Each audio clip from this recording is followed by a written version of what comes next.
Magandang umaga po sa inyong lahat. Magandang hapon po sa Pilipinas. At napakagandang araw po. God is good, God is just, God be praised. Ngayong araw po, napakagandang balita ang dumating sa ating lahat.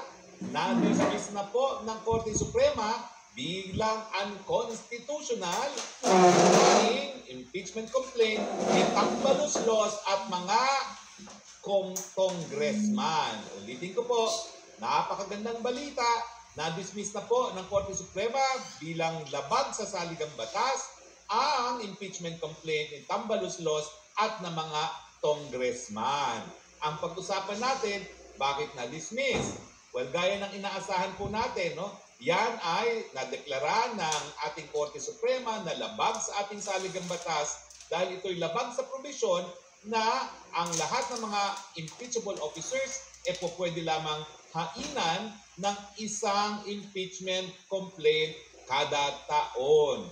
At gaya ng aking sinasabi, paulit-ulit na para sa praka, kapag sinabi mong fourth impeachment complaint, yan ay labag doon sa pinagbabawal na multiple impeachment complaints. Ano ba naman ang mahirap intindihin doon?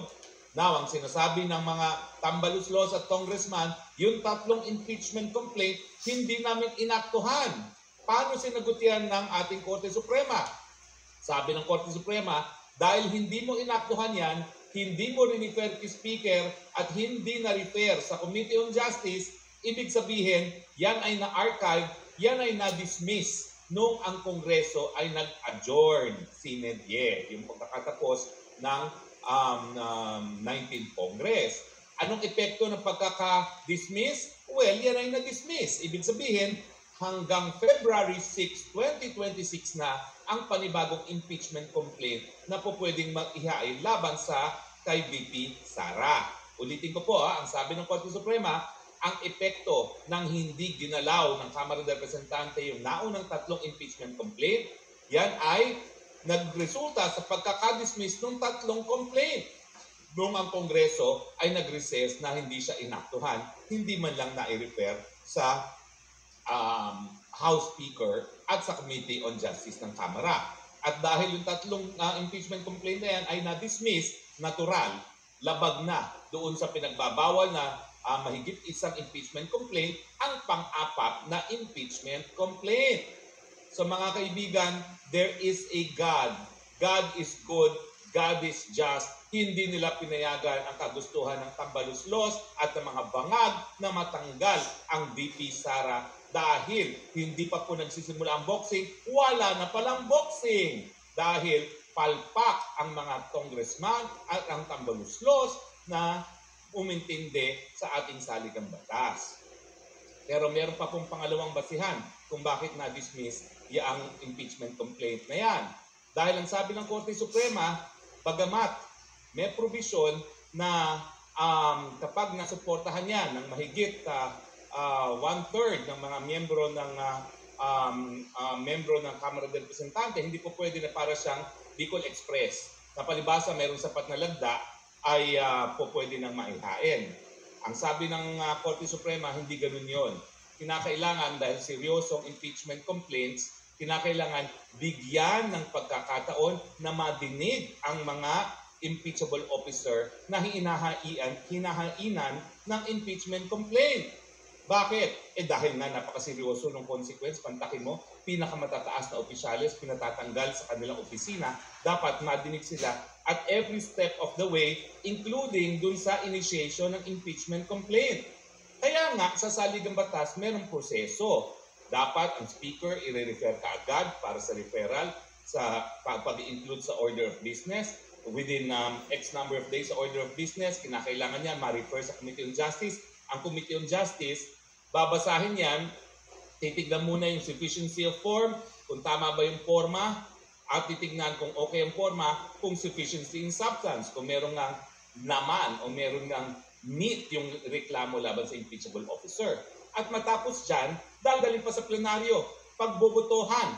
At ang sabi ng Korte Suprema, dahil napakaseryoso nitong impeachment proceedings, dapat mabigyan ng pagkakataon ang lahat ng miyembro ng Kamara na pag-aralan yung mga impeachment articles of impeachment, hindi lang yan, at titignan din yung mga ebidensya sa kabila at nasa likod ng lahat ng articles of impeachment. Bago po ito, dahil alam niyo naman, isa ako dun sa abogado na nagdulog sa Korte Suprema yung kaso ng Francisco, nung ini-impeach nila si Chief Justice Davide. Ang sinabi doon, ang impeachment ay initiated sa paghain ng isang verified complaint of impeachment at akto ng House. So ang sinasabi ngayon ng Korte Suprema, ang akto ng House na nagresulta sa initiation ng impeachment complaint, yung pagsisimula, dahilan kung bakit bawal na mag-file ng mga panibagong impeachment complaint, ay yung pagkakadismiss ng tatlo. Kasi nung hindi nila inaktuhan yung tatlo, ang epekto niyan ay dismissal. At bago nitong desisyon nito, dahil lininaw ng Korte Suprema, hindi po pwedeng Bicol Express. Kasi ang nangyari din doon sa kaso ni Davide, doon sa Francisco, nag-Bicol Express din sila. Sandali lang po ha. Ako ay nag-memory lapse, hindi ko alam tuloy.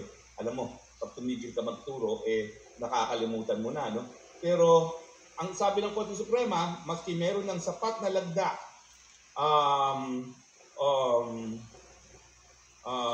so articles of impeachment, para mga articles of impeachment ay diretsong pupunta sa Senado, kinakailangan walang Bicol Express na pipirma na lang para pirmahan at hindi naiintindihan ko ang anong mga issue. Importante talaga dahil doon sa mga nangyayari,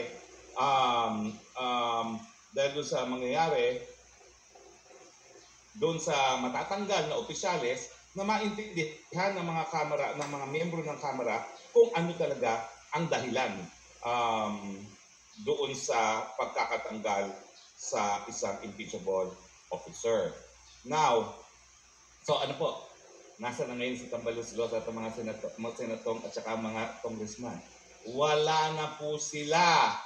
Wala na po sila. Ibig sabihin, mag-aantay sila hanggang, tama po ako, 1/3, hanggang February 6. Kung kailan, 26 ba? February 26 kasi nag-adjourn ang House at saka ang Senate ng February 25. So, February 26 pa sila po pwede magkain. Tama po yun ha, yung sinabi ng spokesperson ng Korte Suprema, hindi naman po na-absulto si VP Sara.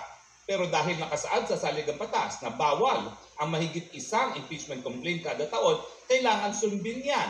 Dahil ang ating saligang batas, ang pinakamataas na batas sa ating bayan. At yan ay mananaig, maski pa sa kagustuhan ng mga makapangyarihang politiko, gaya ng pinsang buo ng presidente at ng kananak ng presidente na nanguna pang mag-endorso ng impeachment complaint labang kay VP Sara. O kaya kayo ngayon. Alam niyo, kada nagkakaroon ng desisyon ng Korte Suprema na null and void dahil labag sa kasaligang batas yan, dagok yan, sampal yan, batok yan, doon sa institusyon. Ang laki-laki ng budget nyo. Tapos, hindi kayo nag-employ ng sapat na mga abogado para malaman kung anong tama at mali. At tignan nyo naman kung anong oras at saka yung mga resources na sinayang ninyo sa pagsusulong ng isang impeachment complaint na alam naman natin sa simula't simula ay mali. Pero alam nyo, ang talagang nanalo dito, ang sambayan ng Pilipino. Kasi nga, rinespeto ang mandato na binigay kay VP Sara at naiwasan ang paggastos na naman ng milyon-milyong salapi sa walang saysay na impeachment trial. Pangalawa, I give it to the Supreme Court. Hallelujah po sa Supreme Court dahil pinakita niya na kahit yung impeachment complaint na yan ay suportado ng presidente, kahit na ang Kamara ay pinamumunutan ng pinsang buo ng presidente na kaeskwela pa nung sumulat ng decision. Alam niyo po, nagko-contemporaries kami ni Justice Marbiclione, ni Tambaloslos at ako, no? Si Tambaloslos technically 1 year behind me, pero na-delay lang po yan dahil sa EDSA. So actually, mas malapit silang contemporary ni Senior Associate Justice Marbiclione, no? Ay nako, hallelujah po talaga. At natutuwa po ako ng aking classmate na Ilocano, genuine Ilocano, si Justice Raul Villanueva, the most junior, sumapi po at nag-concur dito sa decision nito. Ibig sabihin, unanimous decision po yan.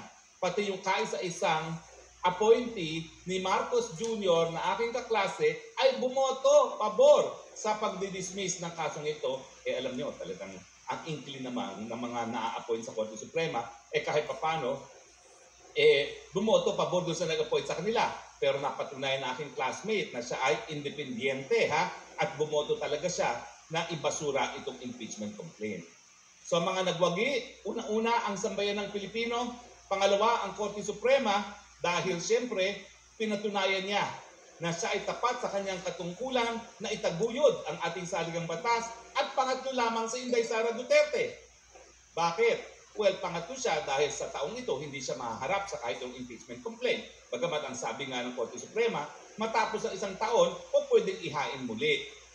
Pero napakadaming pwedeng mangyari sa loob ng isang taon.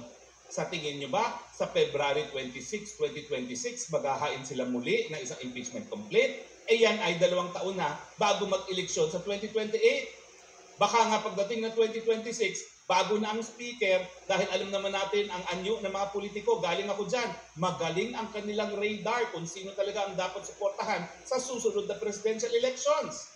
At ang nangyari dito, dahil na-dismiss ang impeachment complaint ni BP Sara, lalong lumakas si BP Sara.